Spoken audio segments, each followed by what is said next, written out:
Welcome to the Titanic VR guided tour. We are currently 3.8 kilometres below the surface of the North Atlantic and 100 metres east of the bow. This submersible is on autopilot. However, you can adjust your spotlight using the far left lever. Please keep your arms and legs inside the vehicle at all times. I'll provide you with information about locations as we pass them, so please sit back, relax and enjoy the ride.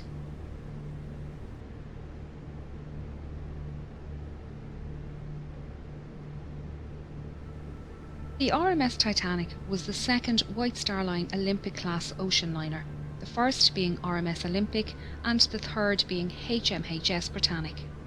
She was 269 metres long, 28 metres wide and 72 metres tall from the bottom of her keel to the top of her masts. At 46,328 tonnes, she was the largest ship built at the time, being only slightly bigger than Olympic. Olympic and Titanic were the 400th and 401st hulls laid by shipbuilders Harland and Wolff in their Belfast shipyard in Northern Ireland. The two ships were built side by side, with work on the Olympic begun first. Everything on RMS Titanic was massive. This centre anchor was at the time the largest anchor forged by hand and weighed in at over 15 tonnes. The centre anchor and the two bower anchors were made by Noah Hingley and Sons in their workshop in Dudley, England. The anchors were transported to Belfast by horse, train and ship before being installed. It took 3 years to construct Titanic, but by the 2nd of April 1912, Titanic was completed and taken out to the Irish Sea for her trials. She was certified as seaworthy by the British Board of Trade and ready for her maiden voyage. She would be servicing the transatlantic route, a journey from Southampton, England to New York, USA, with stops at Cherbourg, France and Queenstown, Ireland. RMS Titanic carried mail and cargo as well as passengers. She had 6 cargo hatches with numbers 1, 2 and 3 forward and 4, 5 and 6 aft. On our left is the number 1 hatch, the access point for the forwardmost cargo hold. The hatch cover can be found lying about 100 metres in front of the bow. It was blown off this hatch when the bow impacted the ocean floor and the water inside was forced up and out of the ship. After departing Southampton on the afternoon of Wednesday the 10th of April, RMS Titanic began her 5,360 kilometres journey to New York City. She was due to arrive in the early hours of Wednesday the 17th of April, but with calm ocean conditions and good weather, it was possible she could arrive early on Tuesday evening instead. The night of the 14th of April was moonless and a light fog was developing on the horizon. Titanic's captain Edward Smith had received a number of ice warnings during the day and had changed their course so they were further south to avoid the affected areas. The captain retired to bed and First Officer William Murdoch took charge of the bridge as officer of the watch. Titanic steamed ahead through the night while lookouts Frederick Fleet and Reginald Lee searched the horizon for small ice. They were standing here in the crow's nest when at 11:40 p.m. Fleet spotted an iceberg directly ahead. He rang the warning bell 3 times to indicate an obstacle ahead and phoned the bridge. Murdoch gave the order, hard a starboard, and the ship turned to port, but it was too late. Titanic struck the iceberg on her starboard side. The impact buckled hull plates and sheared rivets, revealing her 6 compartments to the ocean. You can see here the remains of the crow's nest platform and the mounting bracket for the bell above the access hole. The bell and telephone can be found lying in the debris field. The lookouts would climb up a ladder on the inside of this mast to reach the crow's nest. Both Lee and Fleet didn't believe Titanic had struck the iceberg hard and thought it was just a close shave. They didn't realise the seriousness of the situation until they arrived on the boat deck and were ordered into lifeboats.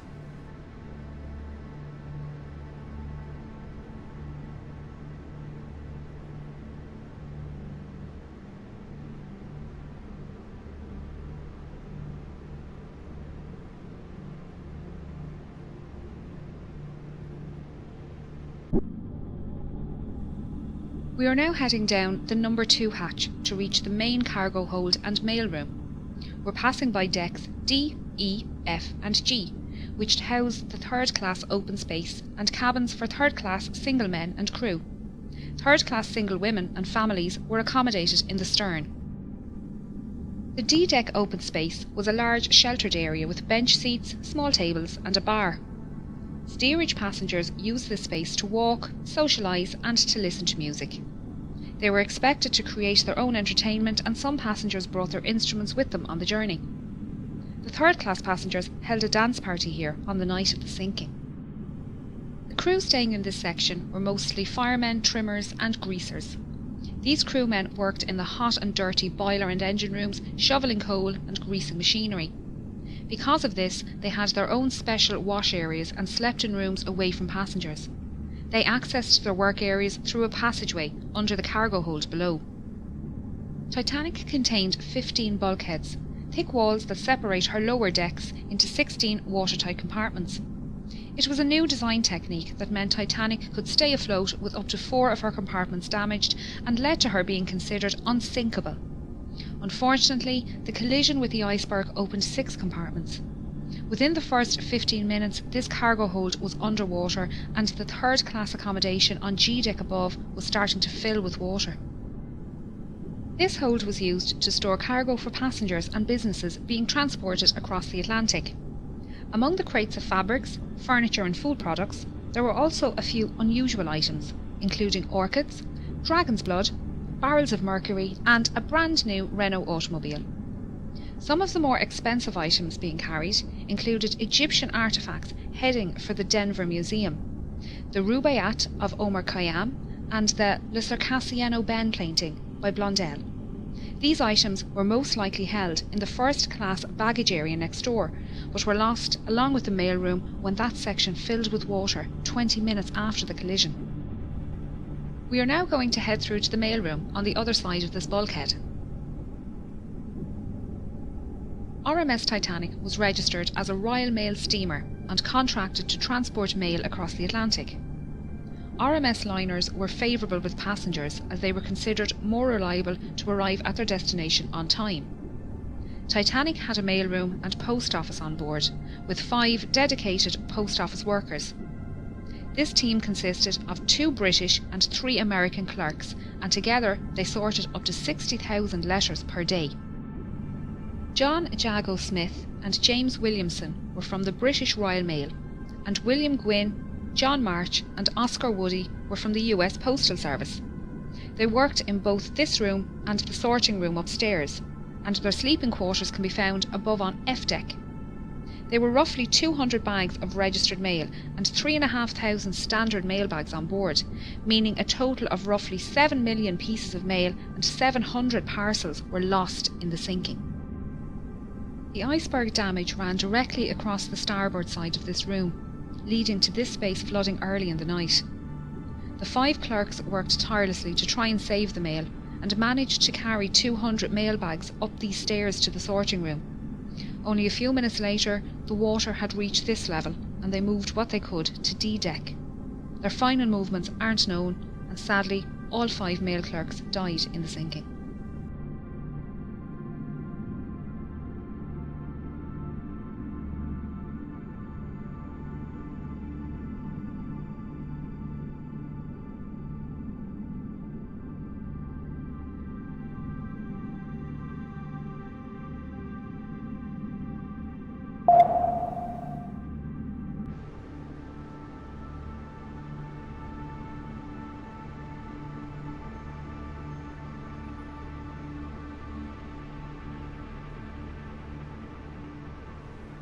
As the iceberg slid down the side of the ship, Murdoch ordered a hard aport, swinging Titanic's stern out of the path of the iceberg.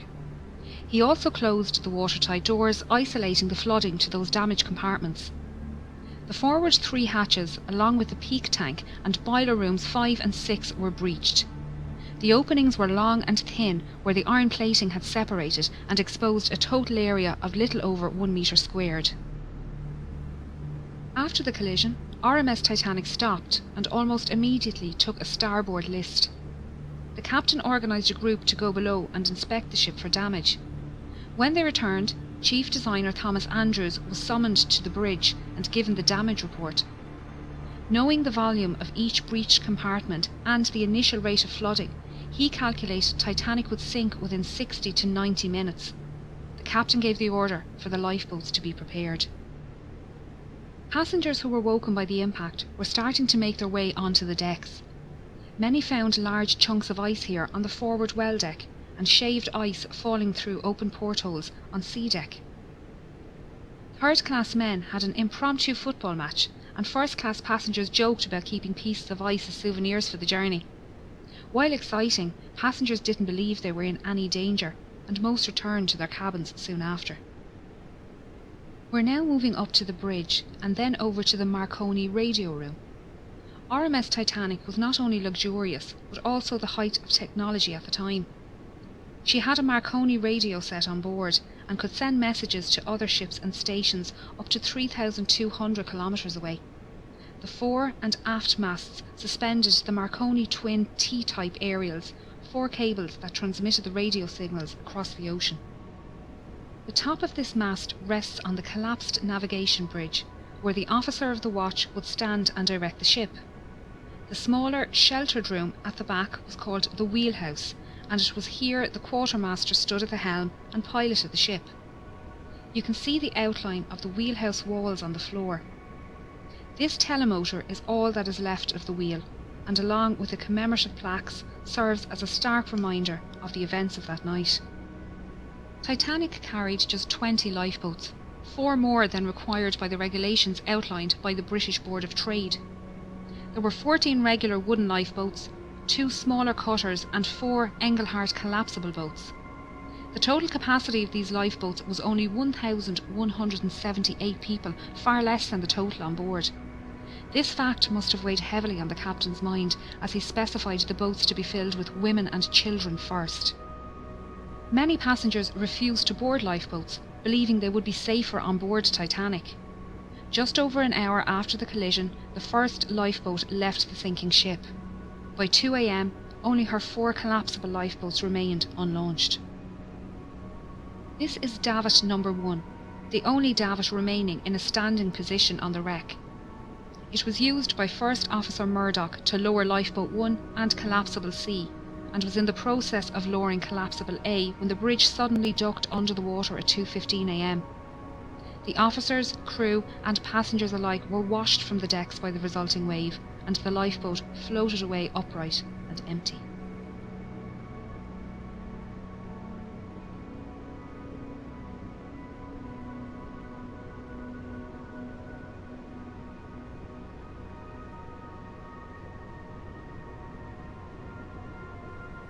This hole is where the forwardmost funnel was situated.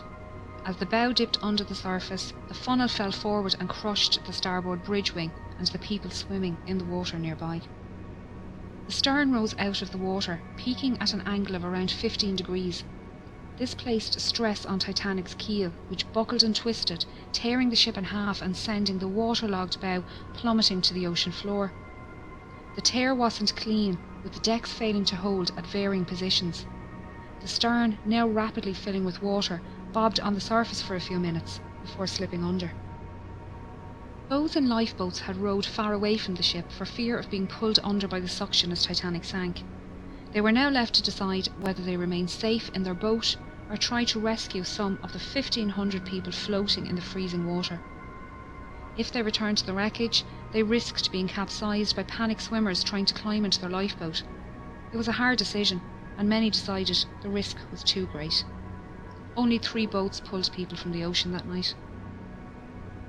Most people in the water succumbed to hypothermia within 15 to 20 minutes, their life belts keeping them afloat. A few managed to make their way to the unlaunched collapsibles A and B and pulled themselves aboard. Here they waited, in the dark, not knowing how long they would be floating on the open sea. The opening ahead of us is the Marconi room skylight. We're now going to descend into the room to learn about the rescue.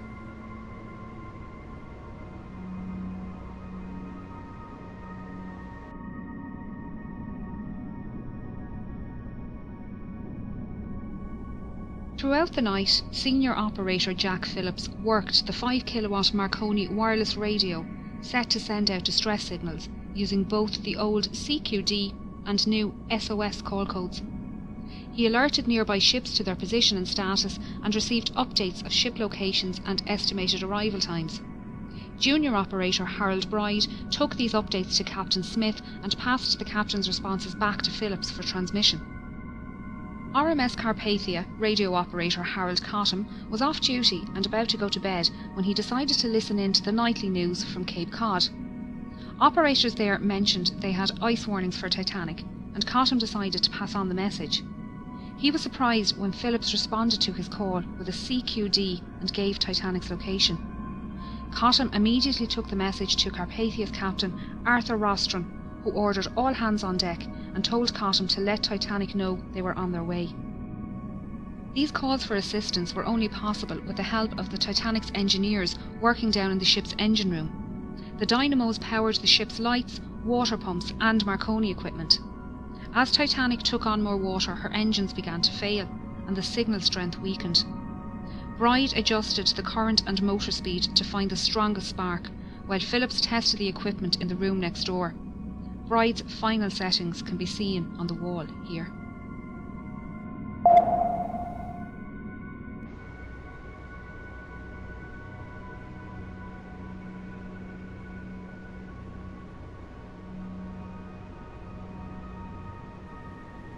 When water reached the boat deck, the operators left their station, with Bride heading towards the port bow and Phillips to the starboard stern. After the wave washed over the decks, Bride found himself in the water underneath collapsible B and managed to climb aboard. Phillips was lost in the sinking. RMS Titanic was carrying an estimated 2,208 passengers and crew, with only 712 surviving the disaster. Those who survived spent the night floating in darkness until RMS Carpathia arrived around 4 a.m. Captain Rostron had pushed the Cunard liner to break her speed record, but it wasn't enough. Titanic had sunk before Carpathia arrived, and they found 20 lifeboats at Titanic's location. Unfortunately, the exact number of victims is unknown, as there were many last-minute ticket purchases and cancellations, and the documentation was lost along with the ship. Of the 1,317 known passengers, over half were travelling third class, or steerage as it was called. These passengers couldn't access the boat deck without entering second class or crew areas, meaning many were unaware how to get to the lifeboats and escape the sinking. Passengers from different classes were strictly separated and not allowed to visit each other's areas. This was mainly for health and immigration reasons, as all third-class passengers emigrating to the United States were taken to Ellis Island for a health check and processing before being allowed to enter the mainland. The US government was concerned about diseases entering the country, and all ships transporting people to the United States had to adhere to the segregation laws. First and second-class passengers had no issues making their way to the boat deck, as staircases provided both classes direct access. This forward grand staircase is one of the most iconic spaces within the ship, and linked the floors accessible to first class from the boat deck through to F deck. Each deck contained stylised cabins, common spaces and state-of-the-art facilities.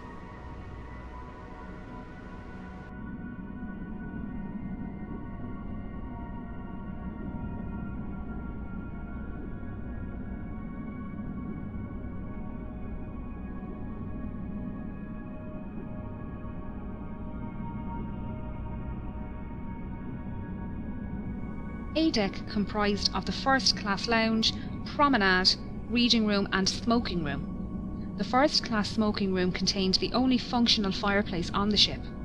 All cabins and other passenger areas of the ship contained either false fireplaces or electric heaters.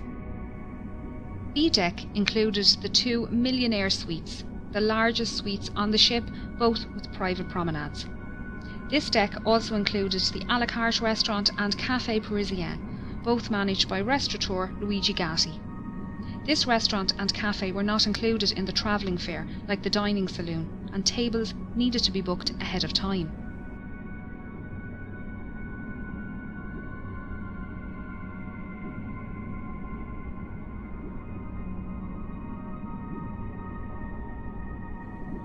C deck was known as the shelter deck and contained first-class accommodation along with a first-class barber shop, inquiry office and purser's office. It was the highest deck to run the length of the ship uninterrupted. There were 135 first-class cabins and 2 sitting rooms on this deck, able to accommodate up to 315 passengers. Like all other decks on Titanic, there were no room number 13. The deck also contained the second-class library and third-class general and smoking rooms. These were situated in the stern section, currently located 600 metres south of the bow. There were 2 purser's offices on board, one for first class and one for second class. The offices were run by 6 pursers who handled passenger inquiries, cash and valuables in the safe, and issued tickets to the Turkish baths and swimming pool on F deck.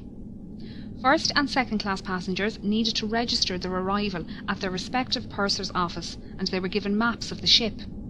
This office was also the first point of call if first class passengers wished to send telegraph messages using the new wireless technology on board. Chief Purser Hugh McElroy was well known among the first class passengers and crew, having served on White Star liners for 13 years. He often dined alongside passengers in the restaurant. During the cross-channel journey, McElroy kept a canary in his cabin, minding it during its delivery to a friend in Cherbourg. On the night of the accident, he was seen assisting with loading and lowering Lifeboat 9. He helped women enter the boat and spoke with owner Bruce Ismay. He was also seen on deck speaking with Assistant Purser Reginald Barker and surgeons William O'Loughlin and John Simpson. The friends were standing silently watching the last boats being lowered and spoke briefly with Officer Lightoller before shaking hands and saying their goodbyes.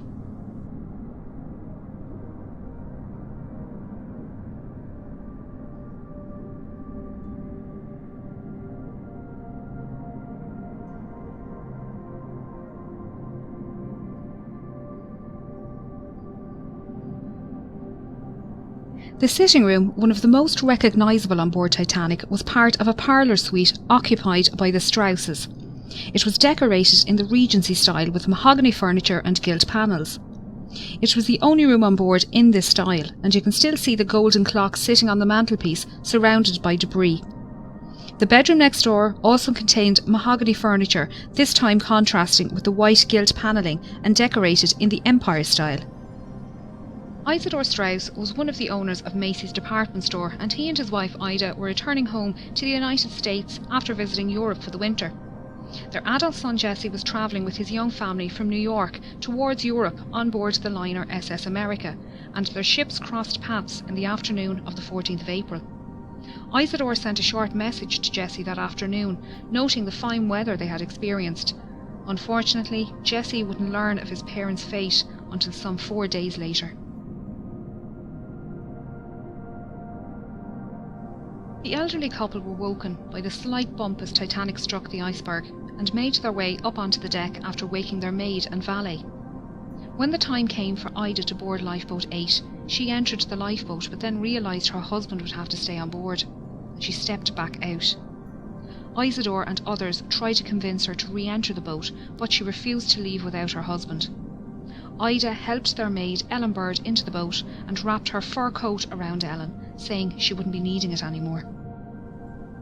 Isidore and Ida were last seen sitting in deck chairs on the A-deck promenade holding hands.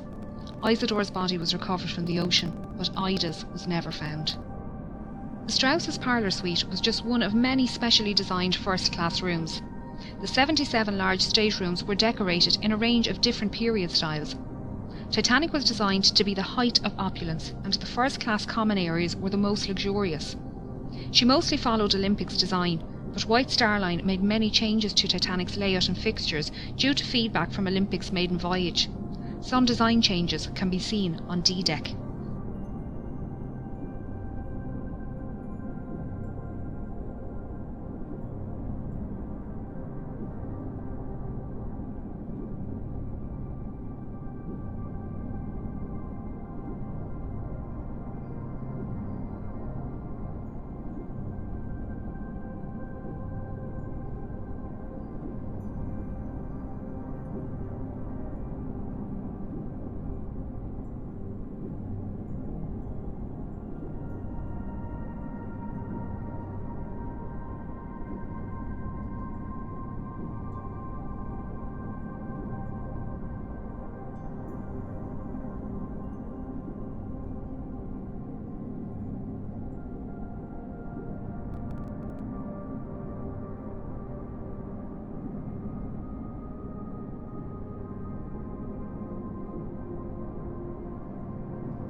D deck was the saloon deck and contained the first class reception and both the first and second class saloons.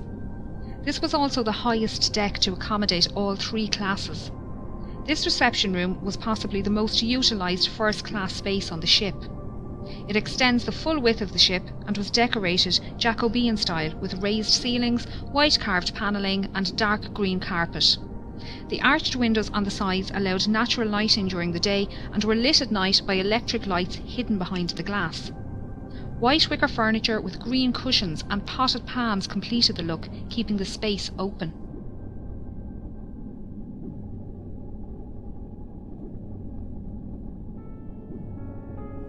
A Steinway grand piano sat in the corner and was played as part of a quintet during afternoon tea and in the evenings.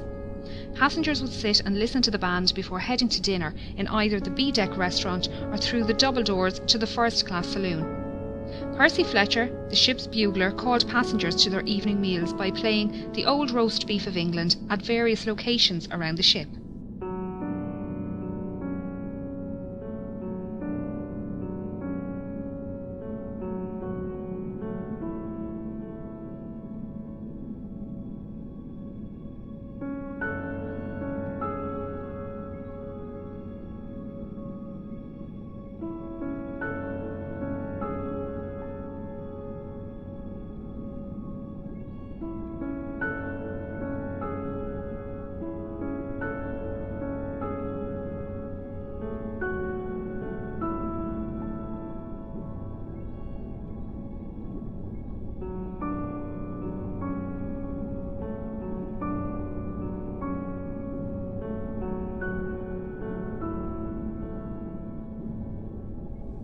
First-class passengers boarded and departed the ship via the gangway doors on either side of this room, or by the gangway doors directly above on B deck.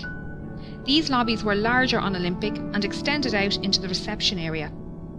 During Olympic's maiden voyage, White Star officials noticed crowding in the reception area each night after dinner and decided to extend the reception area on Titanic. They also redesigned the small reception area near the B-deck restaurant to split the crowd and added additional seating in both areas. These three elevators serviced only the first-class passengers and ran from A-deck to E-deck. A fourth elevator was available off the second-class staircase and was the first elevator to be available for second class on any White Star liner. As no photographs exist of Titanic's forward grand staircase or elevators, it was assumed they were exact copies of those found on Olympic. It wasn't until film director James Cameron explored this area with an ROV that it was discovered the intricate design of their grilles is different to that on Olympic. Not a lot of sea life lives at this depth, but since discovering the wreck we've learned quite a bit about the ones that do. So far, 24 species of invertebrates have been discovered around the wreck, including crabs, coral and sea stars. There have also been 4 species of fish found, with the rat-tail or grenadier fish being one of the more common species. They can grow up to 1 metre long and can be found both inside and outside the wreck.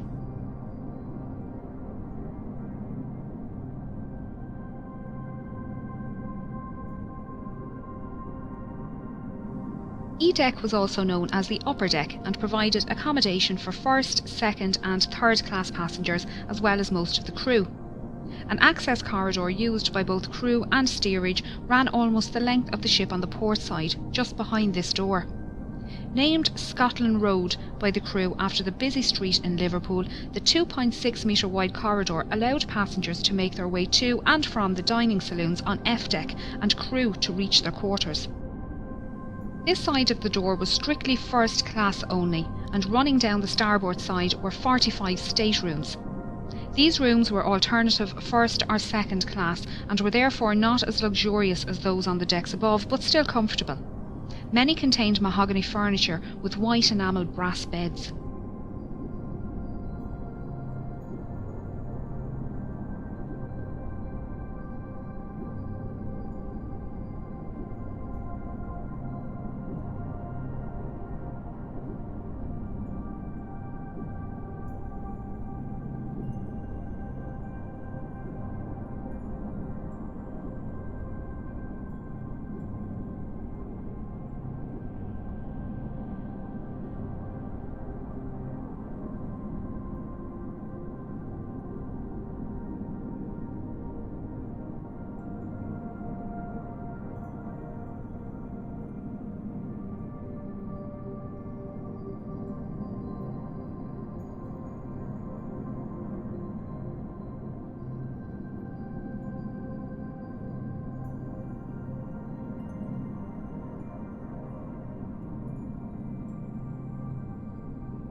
This stateroom was occupied by Margaret Brown, a wealthy American activist and philanthropist.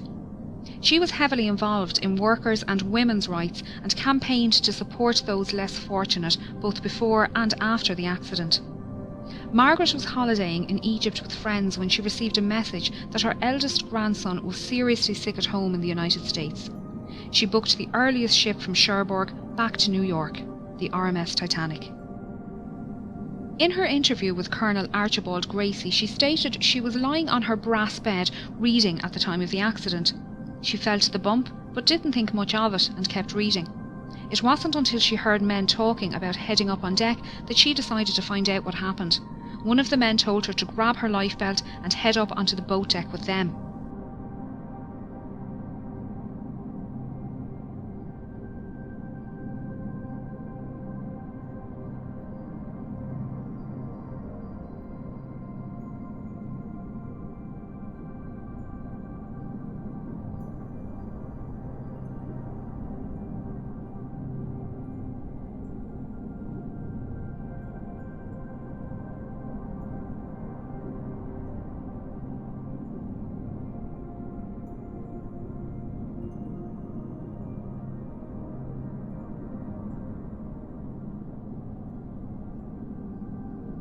As they made their way up, she saw a group of men manually lowering the F-deck watertight doors from the access points in the floor here, directly outside of her cabin on E-deck.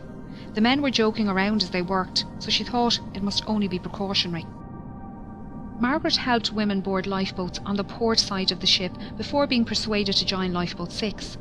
She noticed her lifeboat was lacking rowers and organised people to take an oar. She tried to convince the passengers of her lifeboat to head back to the wreck and save those swimming, but was met with opposition from the quartermaster in charge. Once on board RMS Carpathia, she organised a 9-member survivors committee who raised compensation funds for second and third class passengers and paid for passenger telegraph messages. The committee raised over $10,000 in the 4 days' travel to New York, the equivalent of $234,000 in today's money. Margaret, along with 2 other first-class women, organised daily counselling sessions held in the dining saloon, and her fluency in French, German, Italian and Russian helped her console non-English speaking passengers. Margaret's efforts to help others on board both Titanic and Carpathia earned her respect, as did the determination of Carpathia's Captain Rostron. At a ceremony in New York, Titanic survivors presented Captain Rostron with a silver cup and golden medal to thank him for coming to their rescue and for the hospitality shown to them on board Carpathia.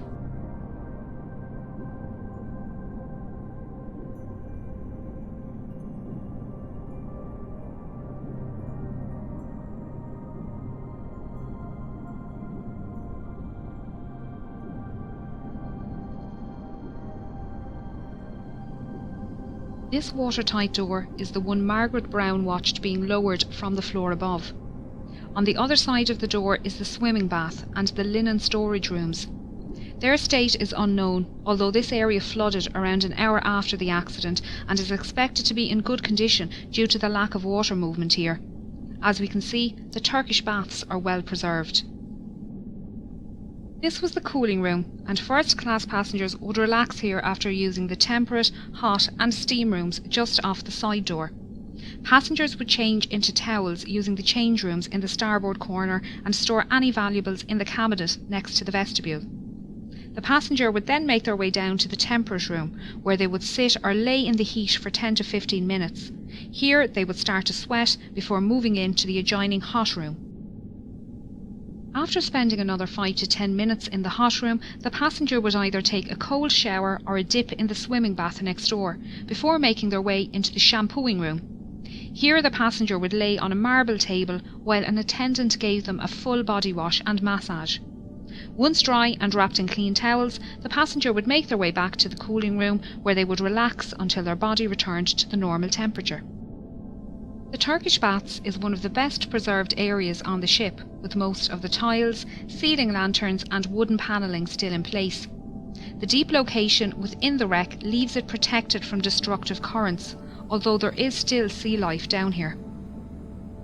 The rust icicles, or rusticles, hanging from the ceiling are created by iron-eating bacteria. They come in different shapes and are incredibly fragile, disintegrating when touched. Along with the bacteria, fungi, shells, sand, clay and coal can be found within the rusticles. Scientists have been collecting samples to determine the different strains of bacteria living on the ship, and their research has been used to preserve oil and gas pipelines and safely dispose of old ships and oil rigs.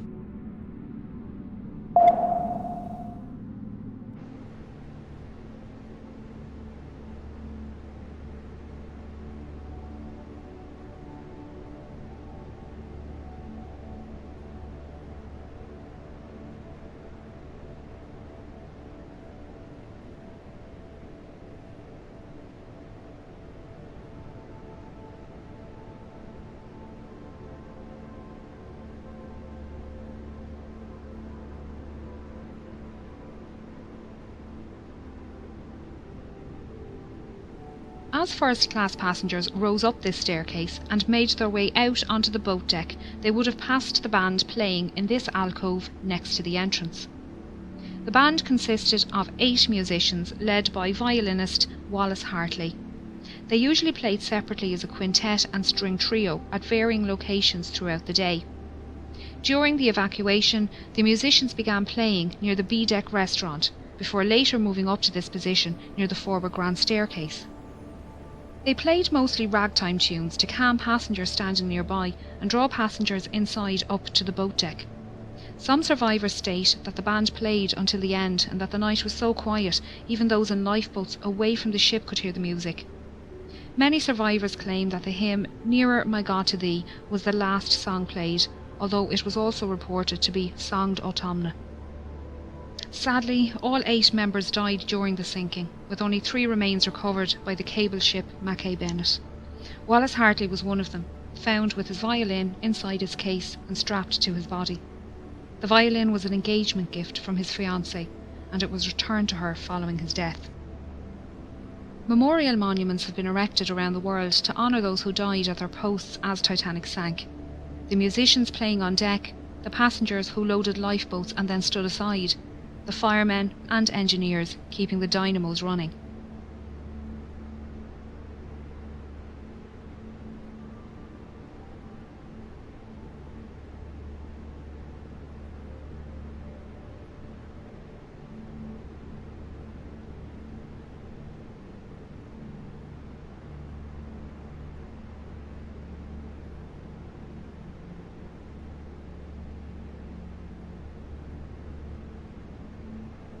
The boilers standing here are part of Boiler Room 2 and were running until the end, powering the dynamos in the stern.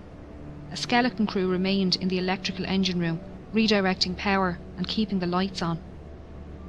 This is the point where the keel failed, and the massive ship began to tear itself apart. As so much of the ship between the bow and stern sections is scattered in the debris field, it's difficult to piece together the last moments of Titanic. Even those watching it happen couldn't agree, with the inquiries held in both the United States and England producing contradicting accounts. Many expositions to find and raise the wreck were proposed over the years, with the exact location of her wreck being unknown. Titanic's coordinates sent out in distress on the night of the accident had been incorrect. On 1st of September 1985, a Canadian-French team were searching the area when Dr. Robert Ballard came across some small debris. He followed the trail which led him to a boiler and eventually the wreck. His discovery confirmed suspicions that Titanic had in fact split, and there was no hope of raising the wreck as a whole. Scientists and historians have long argued for and against the recovery of artefacts from the site, while agreeing the site should be treated as a mass grave. Although it's predicted Titanic's wreck will disintegrate within the next 20 years, her story will intrigue generations to come.